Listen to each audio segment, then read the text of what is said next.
রাতে ঘুমানোর পূর্বে এই ছোট্ট তিনটি আমল করে যদি ঘুমাতে পারেন, সারা রাত দাঁড়িয়ে দাঁড়িয়ে তাহাজ্জুদ পড়লে যেই নেকি হতো আপনি ঘুমিয়ে থাকবেন, কিন্তু এই তিনটি আমল করার কারণে সারা রাত দাঁড়িয়ে তাহাজ্জুদ পড়ার নেকি আল্লাহ পাক আমল নামার মধ্যে দিয়ে দিবেন। সুবহানাল্লাহ। যে নারী করবে, যে পুরুষ করবে, যে যুবক যুবতী করবে, তিনটি ছোট্ট আমল কিন্তু সারা রাত দাঁড়িয়ে দাঁড়িয়ে নফল নামাজ তাহাজ্জুদ পড়ার নেকি আমল নামার মধ্যে আল্লাহ পাক দিয়ে দিবেন। প্রিয় দিনদার ইমানদার মুসলিম ভাই ও বোন, ইসলাম হলো আমাদের জন্য পূর্ণাঙ্গ জীবন ব্যবস্থা। আল্লাহ রাব্বুল আলামিন তার প্যারা হাবিব সাল্লাল্লাহু আলাইহি ওয়াসাল্লামকে অনুসরণ করার জন্য আল্লাহ পাক কোরআন আল কারীমে নির্দেশনা দিয়েছেন।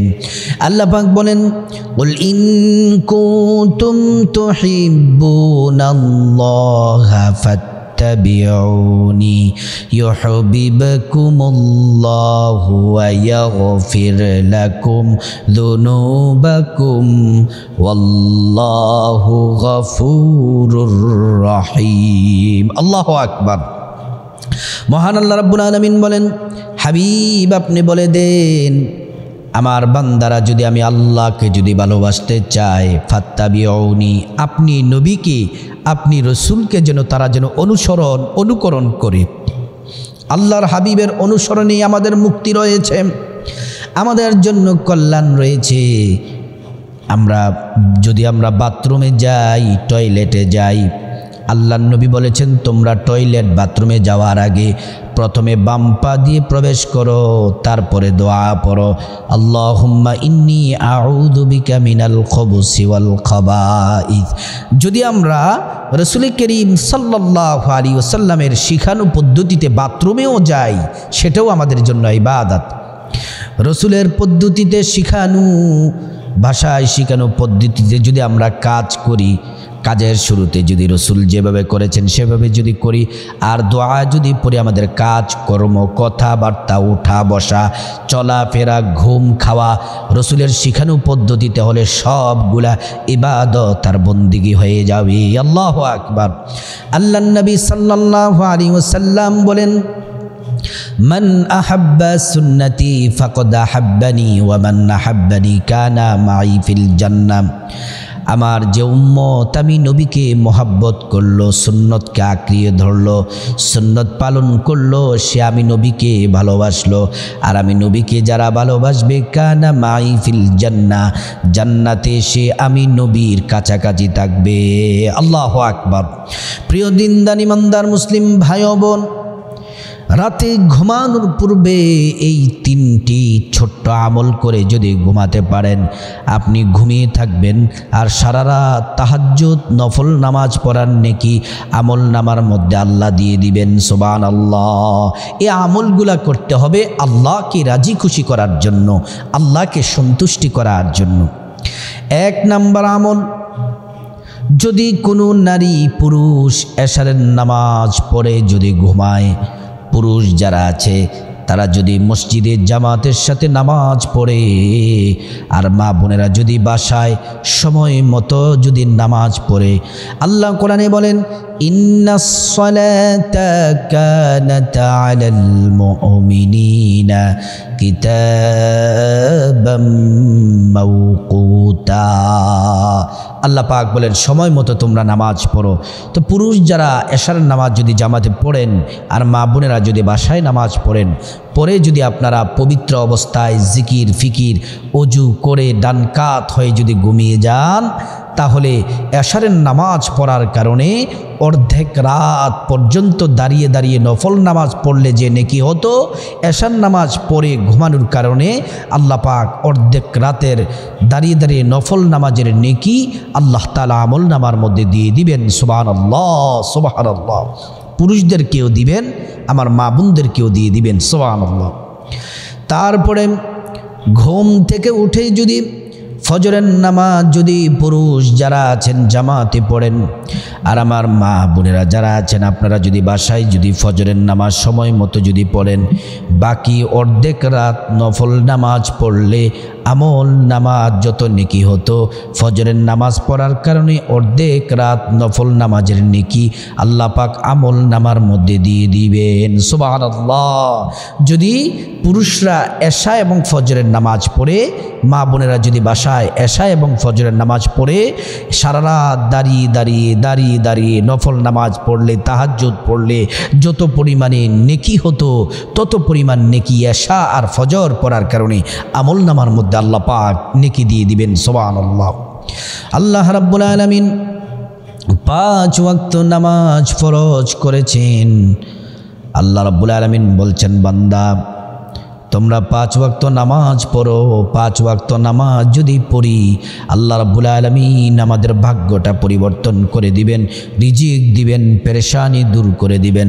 আর সবচেয়ে বড় পাওয়া হলো আল্লাহর সাথে সরাসরি কথা বলা। আল্লাহর সাথে নামাজের মধ্যে বান্দার কথা হয় যদি আপনি মনোযোগ দিয়ে সময় মতো একাগ্রতা চিত্তে একনিষ্ঠতার সাথে আল্লাহকে রাজি খুশি করার জন্য যদি আপনি নামাজ পড়েন। আল্লাহর নবী সাল্লাল্লাহু আলাইহি ওয়াসাল্লাম সাহাবীদেরকে সব সময় জামাতে নামাজ পড়ার জন্য আল্লাহর রাসূল নির্দেশনা দিয়েছেন। সাহাবীরা নামাজটাকে সময় মতো জামাতে কতটা গুরুত্বের সাথে পড়তেন এবং মহিলারা মা বোনেরাও কতটা গুরুত্ব দিতেন সময় মতো নামাজটাকে। সাহাবীদের একটি ঘটনা আপনাদেরকে বললে আপনারা আশ্চর্য হয়ে যাবেন, শুনে আশ্চর্য হয়ে যাবেন। নবী সাল্লাল্লাহু আলাইহি ওয়াসাল্লামের একজন সাহাবী ছিল আব্দুল্লাহ আনসারী রাদিয়াল্লাহু আনহু। গরীব সাহাবী আব্দুল্লাহ আনসারী হযরত বেলাল রাদিয়াল্লাহু আনহু মসজিদে নববীতে আজান দেন। আজানের পরে যখন তিনি জামাতের নামাজের জন্য যখন একামত দেন, একামত দেওয়া শেষ হওয়ার পরে সবার শেষে আব্দুল্লাহ আনসারী মসজিদে প্রবেশ করতেন, জামাতে শরীক হতেন। আবার যখন প্রিয় নবী সাল্লাল্লাহু আলাইহি ওয়াসাল্লাম নামাজের সালাম ফিরিয়ে দেন, সালাম ফিরান, সাথে সাথে সবার আগে মসজিদ থেকে বের হয়ে যায় আব্দুল্লাহ আনসারী রাদিয়াল্লাহু আনহু। হযরত ওমরের কাছে সাহাবীরা নালিশ করলেন। হযরত ওমর রাদিয়াল্লাহু আনহু দাঁড়িয়ে দাঁড়িয়ে 3 দিন দৃশ্যটি দেখলেন। দেখে আল্লাহর নবী সাল্লাল্লাহু আলাইহি ওয়াসাল্লামের কাছে বিচার দিলেন। প্রিয় নবী সাল্লাল্লাহু আলাইহি ওয়াসাল্লাম সাহাবীদেরকে নিয়ে হযরত আব্দুল্লাহ আনসারীর বাড়িতে গেলেন। গিয়ে একবার সালাম দিলেন, আসসালামু আলাইকুম ইয়া আহলাল বাইত। দ্বিতীয়বার সালাম দিলেন, তৃতীয়বার সালাম দিলেন, ঘরের দরজা খুলে না। আল্লাহর নবী অপেক্ষা করছেন। আব্দুল্লাহ আনসারী ঘরের দরজা খুলে রাসূলুল্লাহর সামনে এসে নিচের দিকে তাকিয়ে রইলেন। আল্লাহর নবী বলেন, আব্দুল্লাহ তুমি কি জানো না আমি নবী যদি কারো প্রতি যদি অসন্তুষ্ট হয়ে যাই আল্লাহর জান্নাতে সে যেতে পারবে না। আব্দুল্লাহ আনসারী বললেন, ইয়া রাসূলুল্লাহ আমাকে ক্ষমা করুন। নবীজি বললেন, এ আব্দুল্লাহ তুমি নাকি মসজিদে সবার শেষে যাও, আবার জামাত শেষ হওয়ার সাথে সাথে সবার আগে তুমি মসজিদ থেকে বের হয়ে আসো। আব্দুল্লাহ আনসারী বললেন, ইয়া রাসূলুল্লাহ সব সাহাবীদের মতো আমারও তো মন চায় আপনার কাছে বসে থাকি, আপনার নুরানি চেহারা মোবারক দেখি, আপনার জবান থেকে সুন্দর সুন্দর কথা শুনে আমারও তো মনে চায়। ইয়া রাসূলুল্লাহ আমার ঘরের মধ্যে একটি গর্ত করে রেখেছি, ওই গর্তটি একটু বড় বিশাল গর্ত করে রেখেছি। যখন হযরতে বেলাল রাদিয়াল্লাহু আনহু আজান দেয়, আজানের সাথে সাথে ওযু করে আমার স্ত্রীকে ওই গর্তের মধ্যে রেখে, ঘরের মধ্যে কয়েক টুকরো ছোট ছোট কাপড় আছে, সেই কাপড় শরীরের মধ্যে পেঁচিয়ে ওই গর্তের মধ্যে রেখে আমি আব্দুল্লাহ জামাতে গিয়ে শরীক হয়ে যাই। জামাত শেষ করার সাথে সাথে আমার মনে হয়ে যায় শুধু আমি তো নামাজ পড়লে হবে না, আমার স্ত্রীও নামাজ পড়তে হবে, আমিও জাহান্নাম থেকে বাঁচতে হবে, আমার আহলদেরকেও জাহান্নাম থেকে বাঁচাতে হবে। ইয়া আইয়ুহাল্লাযীনা আমানু কু আনফুসাকুম ওয়া আহলিকুম নারা। ইয়া রাসূলুল্লাহ আমি মসজিদ থেকে জামাত শেষ করে বাড়িতে এসে যাই, তারপর আমি গর্তের মধ্যে ছোট কয়েকটি টুকরো কাপড় আমার লজ্জাস্থান থেকে গর্তের মধ্যে চলে যাই। গর্তের মধ্যে যাওয়ার পরে ওই কাপড়টা খুলে আমার স্ত্রীকে দিয়ে দেই। আমার স্ত্রী ওই কাপড়টা পরে নামাজ পড়ে। আপনি যখন সালাম দিয়েছেন প্রথম আমার স্ত্রী নামাজে, দ্বিতীয়বার সালাম দিলেন তখন আমার স্ত্রী নামাজে, তৃতীয়বার সালাম দিলেন তখন আমার স্ত্রী নামাজে। যখন আমার স্ত্রীর নামাজ শেষ হয়েছে, আর রাসূলুল্লাহ আমার স্ত্রীকে গর্তের মধ্যে রেখে সেই কাপড়টি পরে আপনার সামনে হাজির হয়েছি। নবীজি চোখের পানি ছেড়ে দিলেন, কান্না করে দিলেন। আল্লাহ নবীর সাহাবীরা তারপরেও তারা নামাজ ছাড়ে নাই। সময় মতো পুরুষরা জামাতে নামাজ পড়তেন, মা বোনেরা বাসাতে নামাজ পড়তেন। আল্লাহ নবী সাল্লাল্লাহু আলাইহি ওয়াসাল্লাম আরও বলেন, তোমাদের ঘরের সামনে যদি পুকুর থাকে, নদী থাকে, ওই পুকুর নদীতে যদি দৈনিক 5 বার গোসল করো, শরীরের মধ্যে কোনো ময়লা থাকবে কি? সাহাবীরা বললেন, ইয়া রাসূলুল্লাহ, ইয়া হাবিবাল্লাহ, একবার গোসল করলেই তো ময়লা থাকে না, আর 5 বার গোসল করলে ময়লা থাকার কোনো সম্ভাবনা নাই। আল্লাহর নবী বললেন, তোমরা যদি 5 ওয়াক্ত নামাজ পড়ো, তোমাদের শরীরের মধ্যে একটা গুনাহও থাকবে না। সুবহানাল্লাহি ওয়া বিহামদিহি। প্রিয় দিনদার ইমানদার মুসলিম ভাই, তাহলে 1 নম্বর আমল, আপনি যদি ফজরের নামাজ এবং এশা এবং ফজরের নামাজ যদি পড়েন, সারা রাত দাঁড়িয়ে দাঁড়িয়ে নফল নামাজ, তাহাজ্জুদ নামাজ পড়লে যত পরিমাণ নেকি হতো তত পরিমাণ নেকি আল্লাহ তাআলা আমল নামার মধ্যে দিয়ে দিবেন।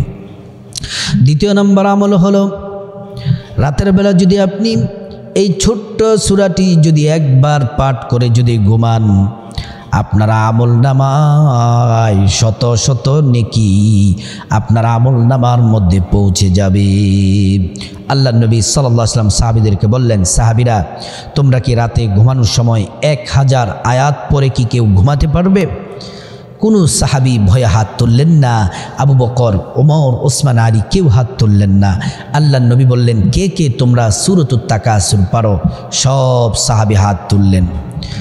আল্লাহ নবী বললেন, আল্লাহাকুমুত তাকাসুর হাত্তা যুরতুমুল মাকাবির কাল্লা সাওফা তা'লামুন সুম্মা কাল্লা সাওফা তা'লামুন কাল্লা লাউ তা'লামুনা ইলমাল ইয়াকিন লাতারাবুন্নাল জাহিম সুম্মা লাতারাবুন্নাহা আইনাল ইয়াকিন সুম্মা লাতুসআলুন্না ইয়াওমাইদিন আনিন নাঈম। আল্লাহু আকবার। এই সূরাটি পড়ে যদি রাতের বেলা ঘুমান, নবীজি বললেন, সাহাবীরা, এই তাকাসুর পরে ঘুমালে 1000 নেকি আমলনামার মধ্যে আল্লাহ পাক দিয়ে দিবেন।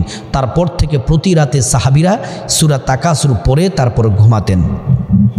3 নম্বর যে আমল করলেন, সারা রাত তাহাজ্জুদ নামাজের নেকি আপনি ঘুমাবেন, কিন্তু সারা রাত তাহাজ্জুদ নফল নামাজের নেকি আপনারা আমল নামায় পৌঁছতেই থাকবে, পৌঁছতেই থাকবে। আপনি যদি এশার নামাজ পড়ার পরে পবিত্র হয়ে ওযু করে ডান কাত হয়ে জিকিরে ফিকিরে দুরুদ ইস্তেগফার পরে পরে যদি ঘুমান, আর যদি নিয়ত করেন, আল্লাহ ইনশাআল্লাহ, পাক্কা নিয়ত করতেছে, আল্লাহ আমি ইনশাআল্লাহ আমি রাতে উঠে তাহাজ্জুদের নামাজ পড়ব ইনশাআল্লাহ। আপনি যদি খালেস নিয়ত করে যদি আপনি ঘুমান, নিয়ত করার সাথে সাথেই আপনার আমল নামায় আল্লাহ পাক তাহাজ্জুদ নামাজের পূর্ণ নেকি আমল নামার মধ্যে দিয়ে দিবেন। সুবহানাল্লাহি ওয়া বিহামদিহি। যদি খাঁটি নিয়ত করে যদি ঘুমান, আর যদি সজাগ পান, অবশ্যই আপনি তাহাজ্জুদ পড়বেন। যদি কোনো ক্রমে ঘুমিয়ে থাকেন, না উঠতে পারেন, তারপরেও আল্লাহ নেকি আপনার আমল নামায় দিয়ে দিবেন খাঁটি নিয়ত করার কারণে। নিয়তের পাশাপাশি 10 বার সূরা ইখলাস পড়ে ঘুমাবেন, মহা পুরস্কার আল্লাহ রাব্বুল আলামিন আপনাকে দিবেন। কুল হুয়াল্লাহু আহাদ আল্লাহুস সামাদ লাম ইয়ালিদ ওয়া লাম ইউলাদ ওয়া লাম ইয়াকুল লাহু কুফুয়ান আহাদ। আপনি যদি এই সূরা ইখলাস যদি আপনি 10 বার পরে যদি ঘুমান কি হবে? আল্লাহর নবী বলেন, মান ক্বারাআ সূরাতুল ইখলাস 10 মাররাত বানাল্লাহু লাহু বাইতান ফিল জান্নাহ, আল্লাহ পাক জান্নাতে আপনার জন্য প্রাসাদ নির্মাণ করে দিবেন। দুনিয়ার বিল্ডিং হয় রড, সিমেন্ট, বালি ইত্যাদি দ্বারা, জান্নাতের প্রাসাদ হবে মণি, মুক্তা, জমরুদ, স্বর্ণ, এগুলা দ্বারা। সুবহানাল্লাহ। এজন্য এই 3টি ছোট আমল ঘুমানোর পূর্বে যদি করতে পারেন, সারা রাত তাহাজ্জুদের নেকি, নফল নামাজের নেকি আমল নামার মধ্যে আল্লাহ পাক দিয়ে দিবেন। আল্লাহ রাব্বুল আলামিন আমাদের সবাইকে এই ঘুমানোর পূর্বে, ঘুমানোর আগে এই 3টি আমল করে ঘুমানোর আল্লাহ তাআলা তৌফিক দান করুন।